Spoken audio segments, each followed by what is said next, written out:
Welcome back, everybody, to the First Contact Summer Series. So this is going to be part 3, and we're going to talk about July. And in the series of the First Contact Summer, we covered June, and I talked a lot about the decloaking, right? And kind of what that means in a personal sense, right? Because I do want to keep bringing it back to the individual for a few reasons. Let me just check for a few reasons. One of them is that we do have Saturn and Neptune in Aries, right? And that is a lot about personal responsibility, autonomy, sovereignty, right? And so with those two in Aries, and of course Chiron, who will be moving into Taurus, for a brief stint, but he is right now sitting at the anaretic degree of Aries. We have to learn autonomy and sovereignty. We have to learn that, everything we see outside of us, the only thing we can do is change our own behavior, right? Is to make different decisions for ourselves, is to have better boundaries, to have better discernment. We cannot control everything outside of us, right? And also because, of course, my life has been dedicated to the work of consciousness and ego death and higher self-embodiment. And all of that is a personal journey, right? So I am not a fan at all of putting things outside of yourself, right?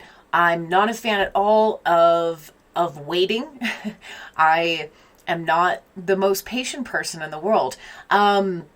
But I don't like waiting for the external to change. I think that is where we have to really gain autonomy and decide things for ourselves, right? If we want to see the world change, we have to be that change, right? We cannot wait for a savior. The whole point of this journey, the whole point of this mission is to learn that you are God with God.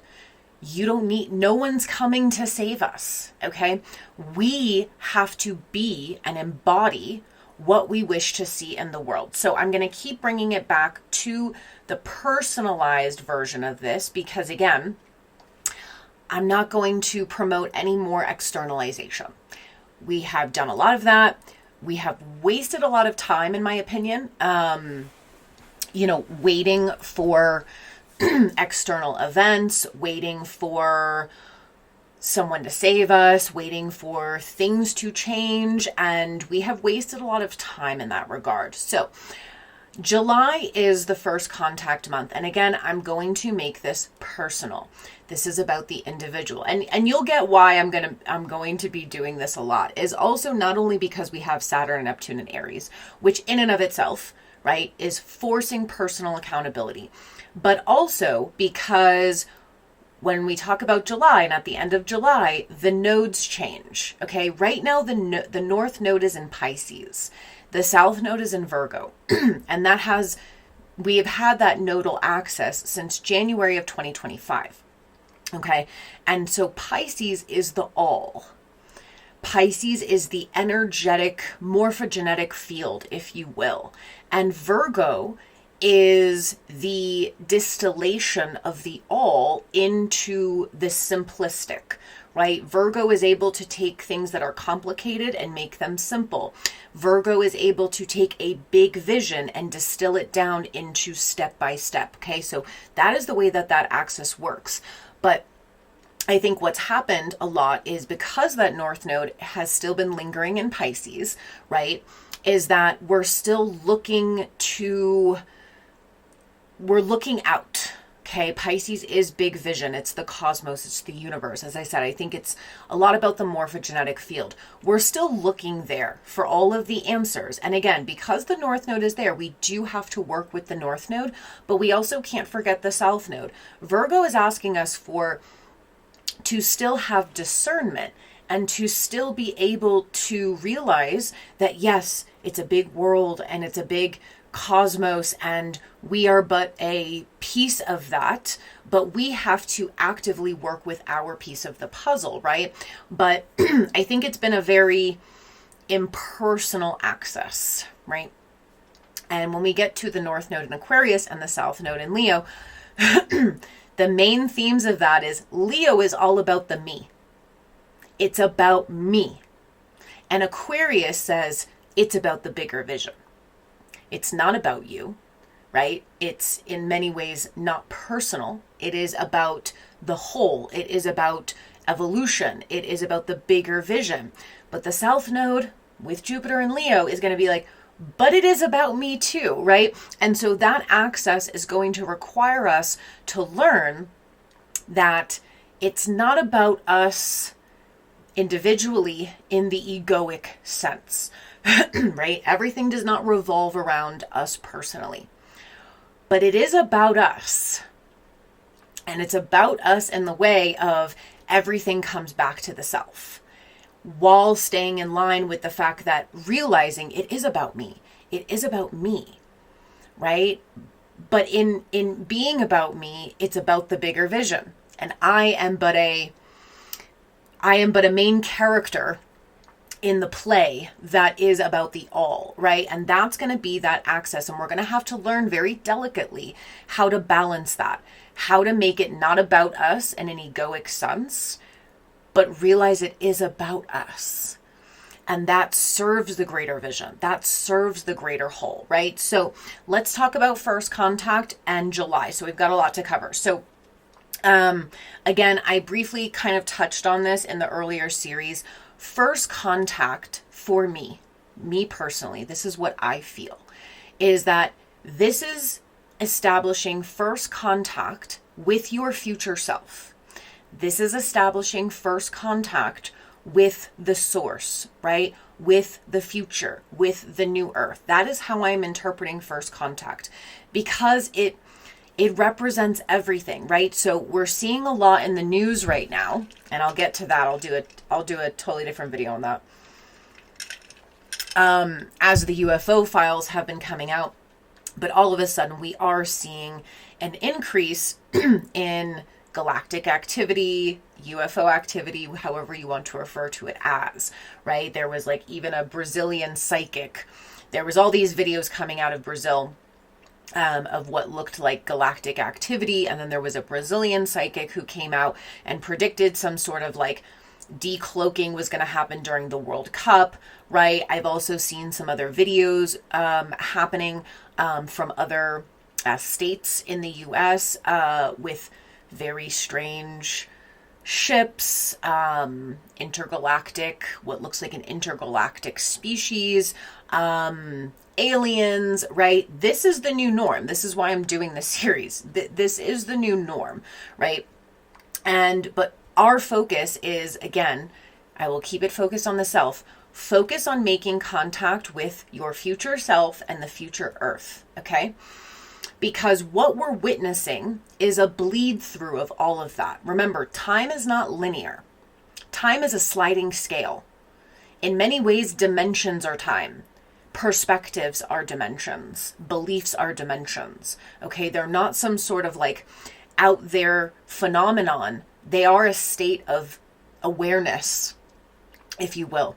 And so as the future and the present merge at a much more rapid rate, you are going to get the bleed through, right? You are going to get the future bleeding into the present. And this is why we're talking about all of this. So as we start out July, we will have Chiron and Taurus, okay? And I did a whole video about Chiron and Taurus. I'll continue to talk about it. There is going to be a lot that comes with Chiron and Taurus. We will also have Jupiter and Leo. So right off the bat, the first week of July, Jupiter and Pluto are going to be in an opposition.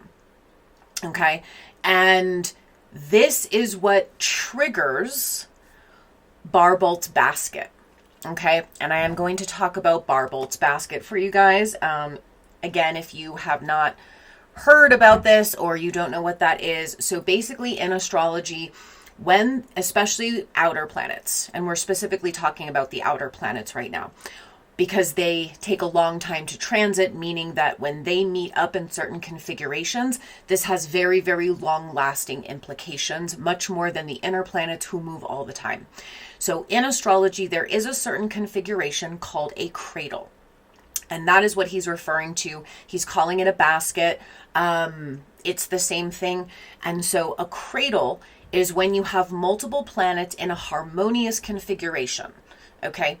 And that is what we will have this summer. And it does kick off in July. Jupiter's entrance into Leo at the very end of this month triggers the basket. Okay. And there is a great book. So Andre Barbault, okay, is a very well-known French astrologer. I think I spoke about this already.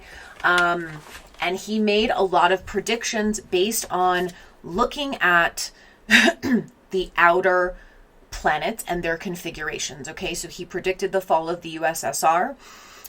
When the Berlin Wall came down in 1989, he predicted that decades prior. He also predicted the pandemic of 2020 back in 2011. Okay, now he also predicted the summer of 2026, and that was his final prediction before passing in 2019. Okay, so, and I think that was in 2016 that he predicted that. Okay, so this is a great book by Andre Barbault. It's called Planetary Cycles, Mundane Astrology. Mundane astrology is an ancient technique. It comes from Hellenistic astrology. Mundane astrology was basically the study of planetary movements and transits, having to do with, at that time, their biggest focus was politics. Okay, I still think in many ways politics is one of our big focuses, but back then it was even bigger, right? Because they had empires and they had monarchies and they had kings and queens and pharaohs and all of these things, and politics, right? The relationship between countries, wars, colonization, all of that was extremely important, and mundane astrology was the study of that. Okay, so let's just talk about Barbault's basket for a minute. I'm going to get into some excerpts from his book. Okay, so we basically start out July in the basket. Okay, now remember, I spoke about Mercury being in retrograde in Cancer, starting at the very end of July, right before Jupiter goes into Leo. I will be honest, I'm always honest about my biases in astrology. I struggle so deeply with retrogrades and water signs. They are just painful for me. The Mercury retrograde in Pisces earlier this year in March, I hated it. I hated every second of it. I'm trying to be open to the Mercury retrograde in Cancer. It is not my favorite. I don't have any water in my chart, so that's my bias, is that it's not comfortable for me. I don't like it. We're also going to have another Mercury retrograde in the fall in Scorpio. So we're having all water sign retrogrades this year. Lucky us. I felt the same way 2 years ago when we had an extended Mars retrograde in Cancer. And oh my God, I just couldn't stand it. The reason that I don't love Mercury retrogrades in water signs specifically is, one, because I don't have any water in my chart. It's not a vibe for me. But number two is because Mercury is the ruler of both Gemini and Virgo. Okay? An air sign and an earth sign. That is where Mercury's strengths lie. I would even take Mercury retrograde in Sagittarius, right? Which is where it's in its fall. I would take that. Okay? Better than this. And that is because Mercury does not do well in water signs, period. Because Mercury is the mental body. Water signs are the emotional bodies. So what happens, I find, is that when Mercury is retrograde in a water sign, we lose all sense of discernment. We lose all sense. I'm not saying we need to operate in logic and left brain thinking all the time. Of course, we are moving into more intuitive right brain thinking, right? We want to use both hemispheres of our brain. We don't want to live totally in one or the other. But I do find that people lose all sense of logic. They lose all sense of discernment. The communications become extremely emotional. Rather than objective. Like, we lose all objectivity and we go totally into subjectivity. and it creates issues, okay? Because if we're communicating from a place of triggers, woundedness, feelings, and emotion, and we have no ability to have objectivity or perspective or discernment or logic of any kind, it does create issues. Now, as I said, I'm going to do my best here to describe Mercury retrograde in Cancer in a non-biased way. I think a few things. I did speak about in the decloaking part of this that I think Mercury in Cancer in general was going to take us back through the lineage, right? Because Cancer is the lineage, Cancer is the ancestry. And so we might find that we're having a lot more either contact with our ancestors, or we're having a lot more kind of awareness and downloads and information coming through about our origins, okay? And I'm also seeing this a lot on social media. People are talking more extensively about our origins, our real history, okay? Cancer is history in many ways, right? I'd say Cancer and Sagittarius. And a lot more people are talking about the fact that we come from the mother, we come from the womb, we actually went that hundreds of thousands of years in matriarchal societies before we had this like grand experiment of patriarchy for the last 2,000 years, right? Or a little bit longer than 2,000 years. So I think that is the Mercury in Cancer is kind of that we have right now throughout June is taking us back to our origins, is revealing things about the past. Okay, so we're in kind of a thing about wrapping up the past right now. There might be old resentments coming through that maybe we have to resolve. Maybe I've been picking up a lot of things of forgiveness, needing to forgive our previous selves for things, needing to forgive other people for previous experiences, needing to let go of resentment, and maybe just needing to let go and resolve some things that have to do with the past. Cancer is a very nostalgic sign. And so I do think that Mercury in Cancer that's been going on throughout June is trying to get us there. Is trying to say, if you're going to move into the future, you have to resolve the past.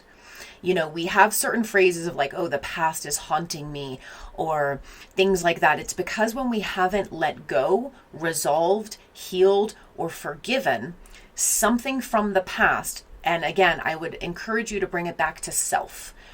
How can you forgive yourself? How can you let yourself out of the emotions you might feel about the past, whether it's shame, regret, guilt, shame, resentment, whatever, those are deep emotions, right? I think we need to work through those. And so when we start out July, like I said, Mercury will go retrograde right at the tail end of June. So we start out July in the retrograde.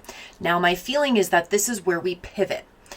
That the retrograde, we might think that the retrograde actually should bring us back to the past, but Cancer is already about the past. So I think the retrograde is actually going to have the reverse effect where it starts to bring us into contact with the future.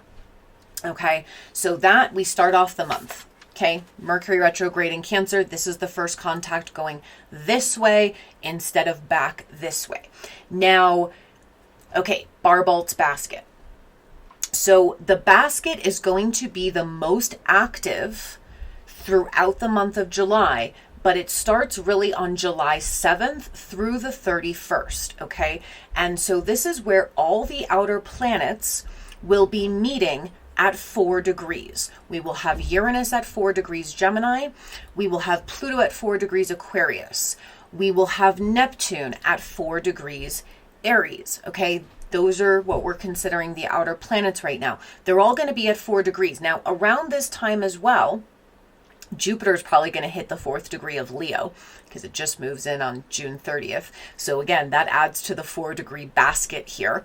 And so for those 3 weeks, now remember the 7-7 portal is a very potent portal. Okay. And also last year on the 7-7 is when Uranus first dipped into Gemini. So the planets are extremely intelligent. I believe that last year on the 7/7, when Uranus first moved into Gemini, and we only had a 4-month window with him then, he began this energy. He activated something on that 7/7 that's going to replay for us this year. And this is when the basket becomes extremely active, okay? Now, kind of ignites. All of them meet at 4 degrees. Now, 4 degrees is a Cancer degree, where we will have Mercury retrograde in Cancer, where we will have the Sun in Cancer, okay? To me, it's activating the time scale, okay? The sliding scale of time. Past and future are going to merge into the now. Now, we are resolving the past, right? We are resolving in a way that we're able to bring the best from the past and leave the rest. The past is known. The future is unknown. So think of this as a convergence, right? Let's think of the phrase, putting all your eggs in one basket, right? I think that we are picking our eggs. We are picking the eggs from the past, right? We're taking the best from the past, the lessons, the growth, the good memories, the positive experiences. We're resolving all the other stuff, okay? The negative experiences, the quote unquote mistakes we feel we've made, things of that nature. We're letting those go. We're not bringing those into the basket, okay? We're going to choose our eggs carefully of what we put into the basket of the now from the past. And again, we're also picking eggs from the future. The future is unknown, and it's also not set in stone, okay? So we're choosing our eggs and we're putting them in the basket, okay? That is what starts to happen here. 4 degrees, Cancer degree. Remember, Cancer is the womb. This is what we're birthing. This is what we're creating. Okay, now on 7/7, Neptune is also going to go retrograde in Aries. Okay, Neptune is consciousness. Neptune is the vibe. It's the consciousness. It's what's beyond the veil. She's going to station retrograde on that exact day when the basket ignites. So again, I feel we are pulling our consciousness, our God self, our awareness into the self. We are suddenly embodying all that we've been working on since Neptune has entered Aries. It's very interesting, right? Now, we will also have Venus in Leo for the first 10 days of July. She and Jupiter will both be in Leo. So this is a fiery time. This is a very potent window, the first 10 days of July. On the 9th/10th, we will have Venus enter Virgo, okay? Still sitting with the South Node. Now, the South Node and the North Node are going to be at like 1 degree at that time, okay? But Venus in Virgo is going to help us embody, right, through distillation, simplicity, right? We are going to get down to the actual nitty-gritties. Venus in Virgo is a beautiful way to help us holistically embody our higher self, our energy. She's going to help us take everything step by step. And this will be needed because there's so much bigness going on, okay? And then we have on the 14th of the month, a new moon in Cancer at 21 degrees. Okay, 21 degrees is a Sagittarian degree. So we are birthing a new horizon, a new world. There's going to be new truths, new informations, okay? That's on the 14th of the month. Then by the 22nd of July, we enter Leo season. We will have the Sun in Leo, Jupiter in Leo, okay? All of a sudden, things get big, okay? Leo is the stage and Aquarius is behind the scenes. And so suddenly the stage becomes big. Everything seems loud and big and over the top, exciting, but dramatic, okay? Now, the following day on the 23rd, Mercury goes direct. So at that point, we've done a lot of past integration. We've done future. We've done the first contact, right? I think the first contact is happening all throughout this basket, okay, the 7th through the 31st. And we have Mercury direct. Suddenly we're able to integrate, communicate clearly. We now have a very clear idea of what we want to birth and create moving forward. Now, this leads us to the 25th and 26th of July. Now, for those of you who are not familiar, the 25th of July is known as the day out of time. In the ancient calendars, this was a day that kind of didn't line up with the calendars, and so it was called the day out of time. I believe that that's the day first contact fully comes into fruition. It is quite literally the day outside of time. It is where some sort of quantum leap is going to happen. The future and the present are going to merge on a very intense level. It is the day of something, okay? And the very following day, which is July 26th, is always the day of the Galactic New Year, okay? Again, this is from the ancient calendars. Galactic New Year was when they started the new year, which kind of makes sense to me. Leo season very much about me. It's exciting, it's creative, it's expressive. It's a time of year where we are we feel this energy of celebration, right? Now, astrologically, we celebrate the new year on the spring equinox, right? March 21st. That is also, I think, energetically and archetypally a new year, because we are just starting to get going. We're coming out of the winter cocoon and we are starting to plant new seeds for our year. I think we can take all of these calendars, minus the one we're in, because January 1st really makes absolutely no fucking sense. But regardless, it's an energetic date that we have now. So we have the Galactic New Year. And so I think we're going to be celebrating the actual New Year, that we are merging with the future. First contact has been made. We are going to celebrate. Now, on that day, Saturn goes retrograde in Aries. You've got to love the timing. Saturn is the bridge. I will be talking a little bit later on about some new theories about Saturn. However, I'll save that for another video. But Saturn is a bridge. Saturn is the bridge between what is not yet tangible and what is tangible. Saturn builds the bridge between those two.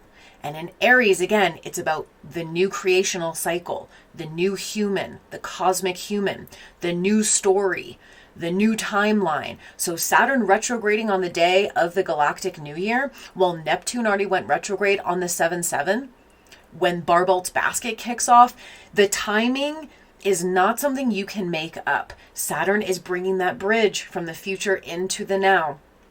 And on that day, the nodes switch into Aquarius and Leo. I mean, you really can't make this shit up. The North Node will go into 29 degrees of Aquarius. The South Node will go into the 29 degrees of Leo. Aquarius and Leo is the axis, like I said, of it's the questions of me versus we. It's the question of, it's all about myself. It's about my own expression. It's about my own joy. It's about my own creativity. It's about being seen. It's about shining our light. And Aquarius says, yes, but it's about everybody. It's about us all shining our light. It's about us all using our gifts and skills together. It's about the you and the we, right? The me and the we. It's about community. But on a more galactic level, Leo is the expression of the cosmic human self, and Aquarius is the expression of the galactic community, right? So the North Node in Aquarius, I promise you this, if nothing else, because of Pluto's presence, it is going to bring the weirdest shit you've ever seen in your life, because Aquarius is the weird. It is the eccentric. It is the outside the box. It is outside the mundane, okay? Aquarius is the niche. Aquarius is the UFOs, the galactics, what is out of bounds for us, what is beyond our normal perceptions. While Leo is the fullest kind of immersement in what is here and now, right? The cosmic and the human selves. This timeline is going to get so fucking weird, and I'm so here for it. I'm also a North Node Aquarius, so this is kind of my jam. But for any other North Node Aquariuses, this is our nodal return. It's time to get a little bit weird. Again, we're going to see also on a human level a huge increase in humanitarian, collaborative community work, right? While the South Node in Leo is going to ask us with Jupiter, okay, and I've talked about this before, it's a conundrum.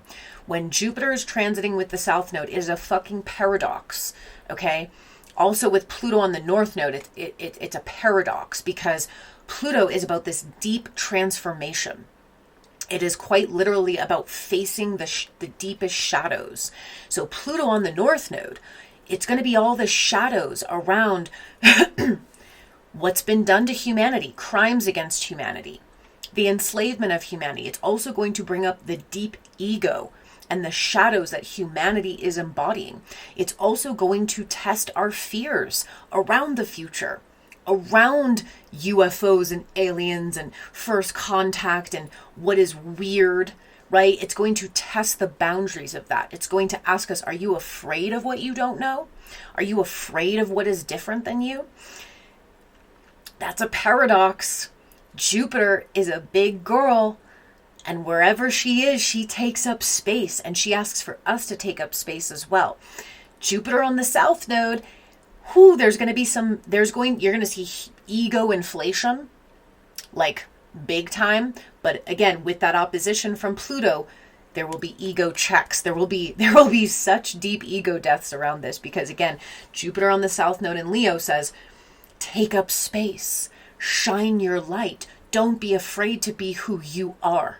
Claim who you are, even if it's different, even if it's weird, even if people don't like it, right? But then there's also going to be some huge ego inflations where people are like, it's all about me. It's all about me. But I do have this natally.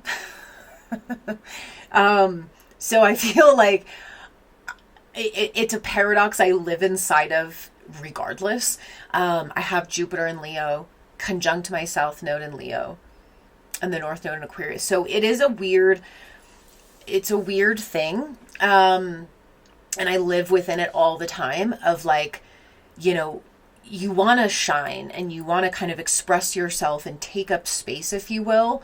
But then there's constantly like this thing of like, oh no, I need to pull back and I need to hide a little bit. It's a very weird thing. But it keeps me in check, and I think it'll keep the collective in check where it'll keep us from going too far overboard. And I think we're also going to, again, see a huge collective shift in people wanting to connect with people who are very authentic and are very much themselves and are willing to put themselves out there in an authentic way. And we're going to really turn away from what is fake, from what is performative, from what is bullshit, right? And so anyway, huge galactic New Year day. And then we end the month on the 29th or towards the end of the month with a full moon in Aquarius at 6 degrees, which is a Virgo degree. It's the integration of the future. Virgo is about integration. Always is, always will be. It's about integrating what needs to be released in order for that integration to happen. Okay. And Aquarius, it's about integrating the future. It's going to be conjunct Pluto. And squaring Chiron and Taurus. I think a lot of the conversation there will be about integrating. How are we integrating the future? How are we integrating the best parts of Aquarius, which is our sense of innovation. It's our sense of progressiveness. It's our sense of wanting to do something new and different and outside the box. We want community. We want collaboration. We want to do what is good for the whole. Conjunct Pluto, squaring Chiron and Taurus. Where's the money? There's going to be huge backlash. Of course, we have our first trillionaire now. What, I don't even know what to say about that. But I will tell you that it's really interesting that Elon became the first trillionaire. He has a lot of Cancer placements, and it happened right after the Jupiter-Venus conjunction in Cancer, which happened on the 10th. And that was around the time that SpaceX did their IPO, and he became world's first trillionaire. I find that very interesting.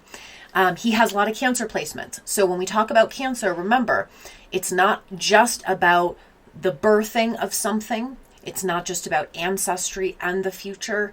It is all about those things, but it's also about money. Cancer is the wealth. Again, I will take you back to in matriarchal societies, okay? Before the installation of patriarchy, all wealth, resources, money, land, property, titles, right, passed through the mother line. The abundance and prosperity was always passed through the matriarchal line. Why? Because paternity didn't exist. That wasn't a thing. For a long time, anciently, they didn't even totally know that masculine were part of the procreation process. They didn't understand that yet. Later on, they figured out that there was obviously, a masculine, I don't even know what to call it, participation in procreation. But also, if you take biology back to a certain period in history, and a lot of animal species are still able to do this, women could spontaneously procreate. They actually didn't need the sperm. I think it's called parthenogenesis.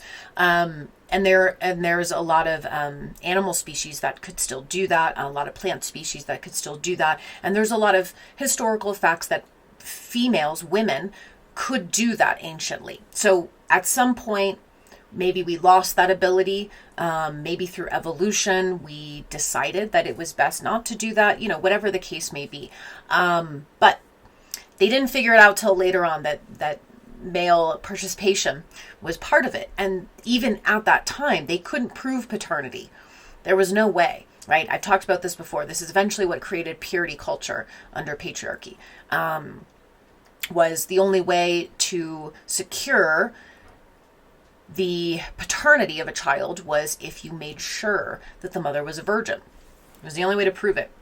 Okay. And that's how they started changing everything to the patriarchal line, right? Everything now passed down through the father line. That is so, it's so asinine when you think about it. But anyway, so Cancer also rules wealth. So again, we're going to see this trend. You can look back at history. It's actually really interesting that I think it was up until the 1970s. Like, first of all, we never had a millionaire, I believe, until the early 1900s. I could be off about that, but I do remember reading that.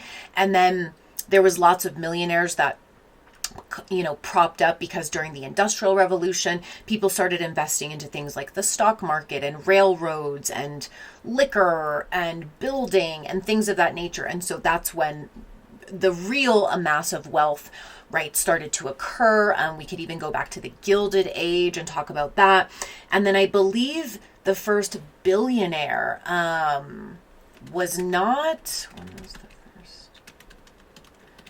until like the okay, so there was the first billionaire that I think did occur in the 1900s, and that was Rockefeller. Okay. But by the 1970s, there was, I think, a handful of billionaires in the world, like 5 or 6. Like it wasn't a common thing, right? Now you jump to like the 1980s, 1990s, you start to get a little bit more like 10, 11, 12. And now,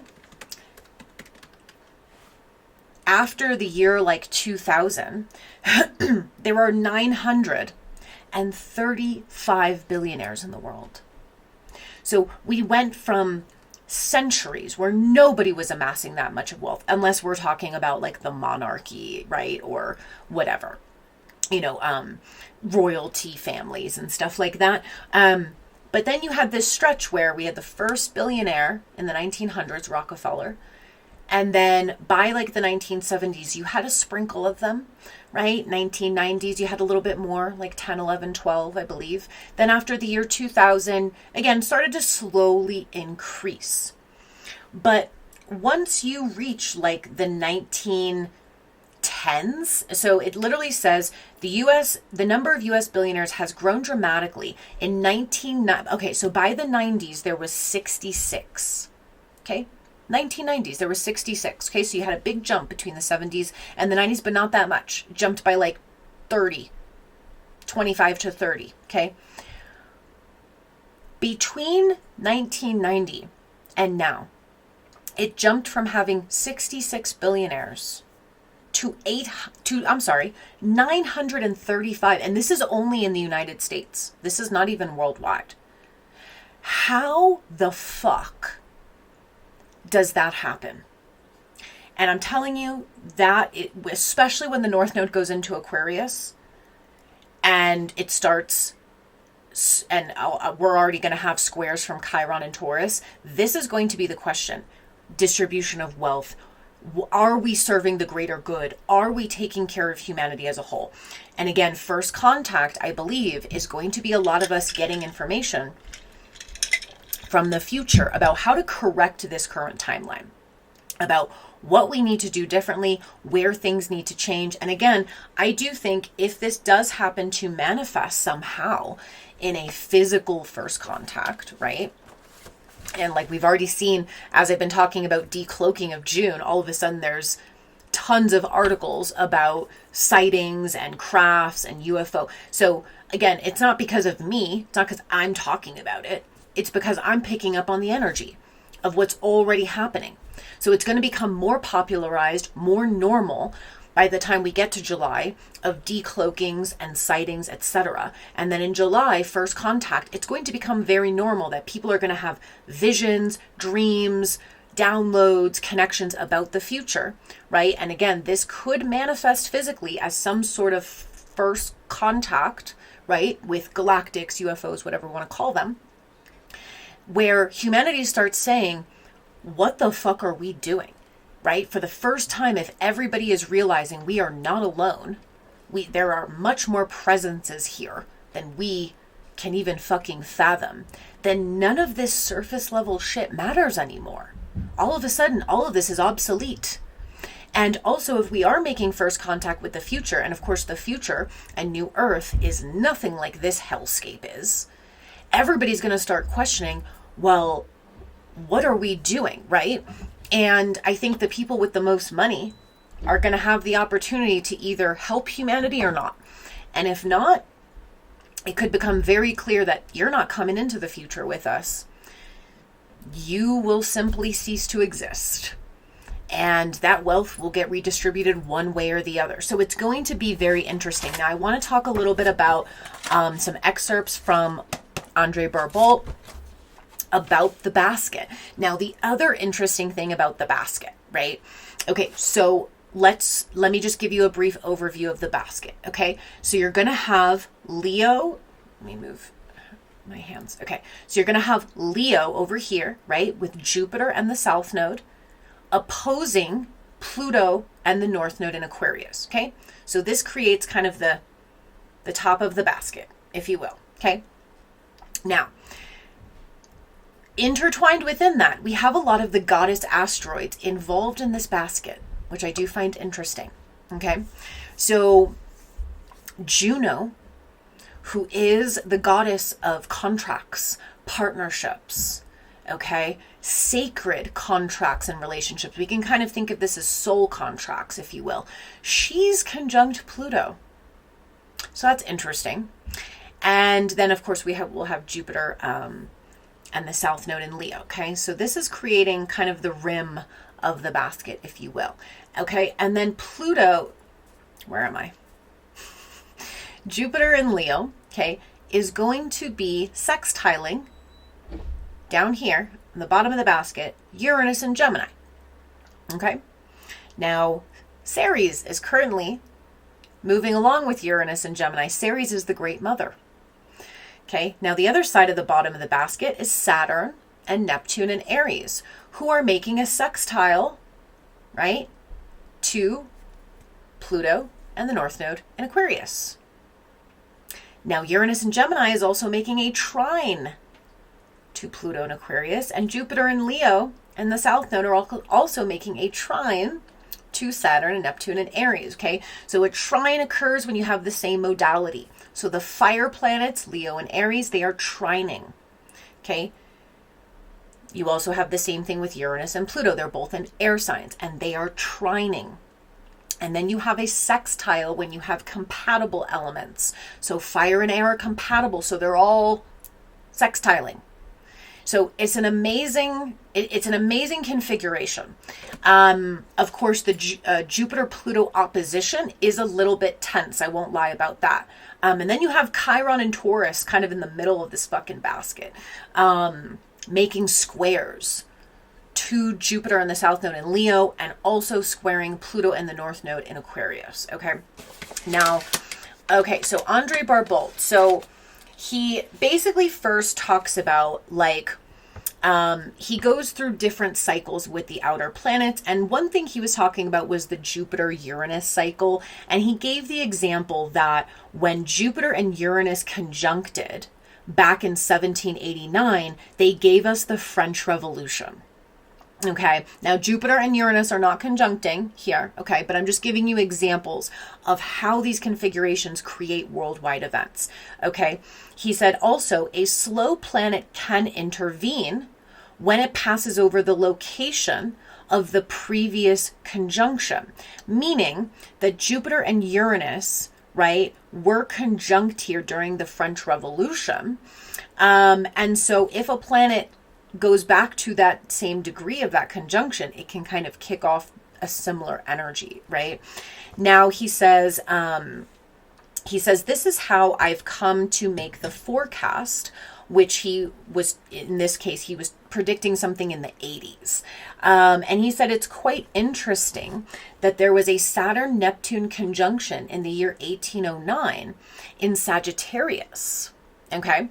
And he said this was opposing the Jupiter-Uranus conjunction in Gemini that happened during the American independence, the American War, right? The American Revolution. I don't know why I couldn't think of the word. So he's giving the example here of how it ignites certain things. So we know that Jupiter and Uranus conjuncted at 3 degrees Gemini, okay, during the American Revolution.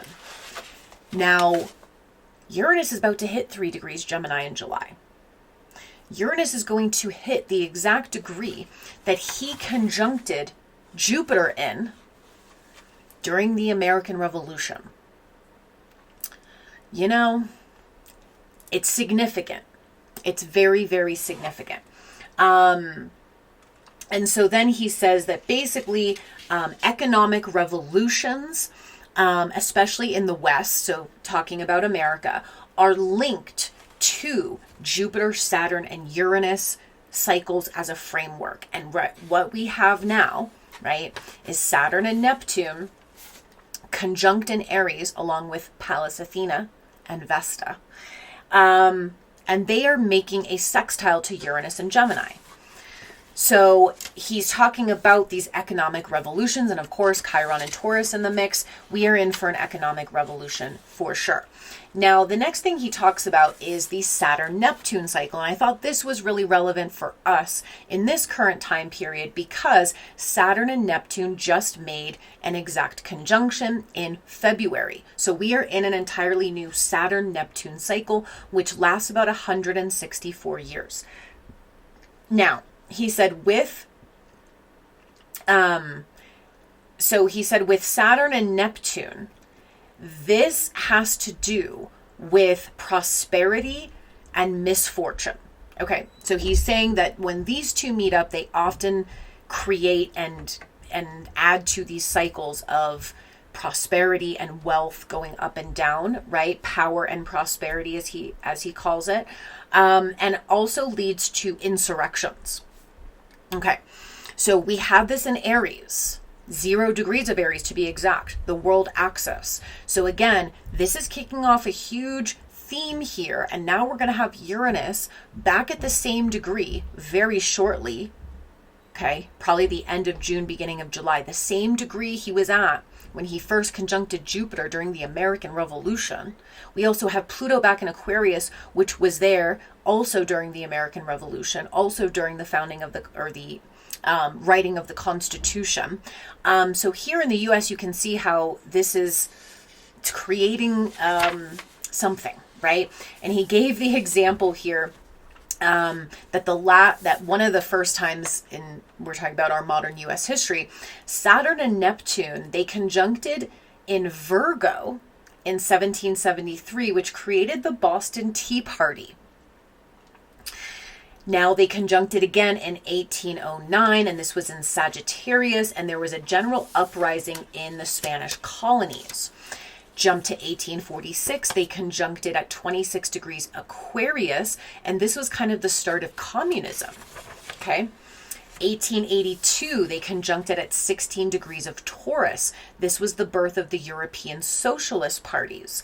They conjuncted in 1917 at 4 degrees of Leo, Russian Revolution. Now, again, he's picking out different countries that really kind of got the most of those conjunctions between Saturn and Neptune, probably because due to their charts as well, right? Now, the US is specifically affected by the Saturn-Neptune conjunction that just happened in February at 0 degrees Aries. Why? Because it's on our IC in our chart, which rules the roots, the ancestry, the borders, who's allowed in and who's allowed out, who's welcome and who's not. It is the core of our self-identity.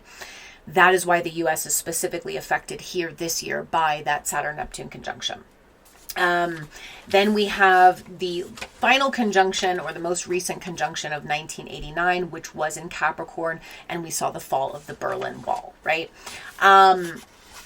Okay, now he says that, and he's talking still about Saturn-Neptune cycles, and he says that 1989 to 2026, right, before we just had our next Saturn-Neptune conjunction, which occurred on February 17th, he called that cycle the nebulous policies cycle, where there would be uprisings and basically pushback against corruption and these kind of nebulous policies being made that don't actually serve anybody. And he says that basically, he says that time period, there was going to be a lot of attention, and this would actually lead to 2020 to 2021, where Saturn, Neptune, and Pluto all met up, which would lead to a huge downfall, which we experienced during the pandemic, and a lot of poverty, which we have also experienced. Then he says the next conjunction, which will be in 2026, which we just had, this was written in 2016, he says is centrally placed at the beginning of Aries and has a double sextile between Uranus and Gemini and Pluto and Aquarius. So of course we're in that now. He said this is the most benefic configuration of the century. And its interplanetary partnerships will work for the best in a splendid relaunch of civilization. It contains a harmonious relationship between primordial polar opposites, the coming together of the external and the internal, the rational and the spiritual, the mind and the soul. What have I been saying? The merging of the future and the present, the cosmic human self, the merging of the external and the internal, to where we start to be able to manifest from the internal externally much more easily, right? And he says human beings will surpass themselves while experiencing life on a higher level. The contrast is striking. And he goes into talking about 2061, which we'll skip over. But he says the continent of North America seems to be the region most exposed, which we can very much tell.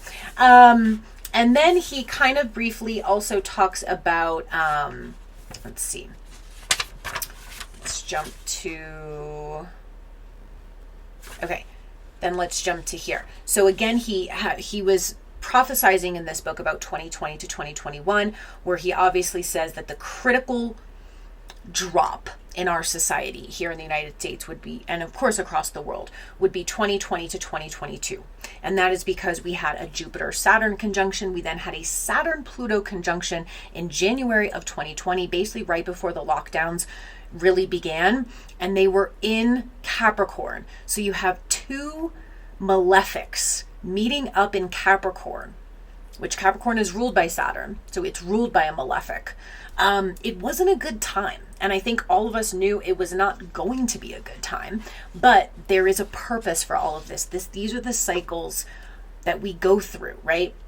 And so he basically says, coming to the 21st century, we have a lot of overlap. And he said the first low point that we experienced besides 2001 was basically a dip. He said then again, 2010 was a dip, which we know this was after the housing crisis of 2008. He said there would be an economic crisis during this time. And he said this would basically take us to the depths, to the bottom of the barrel, which was 2020 to 2021.